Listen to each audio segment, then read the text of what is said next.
ماذا سيحدث في الملحمة بالحلقة 17؟ ستجد في هذا الفيديو الإجابة على هذا السؤال. لذلك، دون إضاعة الكثير من الوقت، دعنا نطير بكم إلى الفيديو على الفور. قبل أن نذهب إلى التفاصيل، عشاق المسلسل، اضغط على زر الإعجاب. دعونا نرى كم ستحصل أكيز على معجبين. عندما استولى بلامير وتشولبان على خانات غوك الغربية، أعلن الباغو خان الحرب. بعدما تخلى عنه أبناء جميع زعماء العشائر الذين قتلهم الباغو خان وانضموا إلى بلامير، لم يتبقى سوى حل واحد، وهو الدعم من الصين مقابل الملح. تنبأ باتوغا بذلك: إذا تم تقسيم البلاد، فإن الصين سوف يسهل عليه الغزو. فكر باتوغن في خطة أخرى. انقسم باتوغا وأكيز إلى قسمين لمنع ذلك ونفذ عملية كبيرة. تيمور اختار جانبه ووقف إلى جانب باتوغا.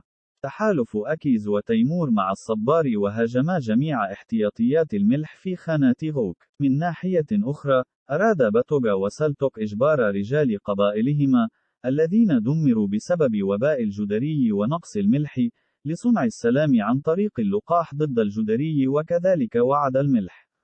الخطة العظيمة لأكيز وباتوغن لم ترضي بلامير، الذي كان يلعب لصالح خانات الدولة الجديدة، وشرع في القضاء على باتوغا. باتوغا، الذي أراد إجبار الباغو على الاجتماع مع زعماء العشائر من خلال أخذ الملح الذي سيعطيه للصين، تخلص من بلامير وقال الحقيقة الكاملة لوالده الباغو خان.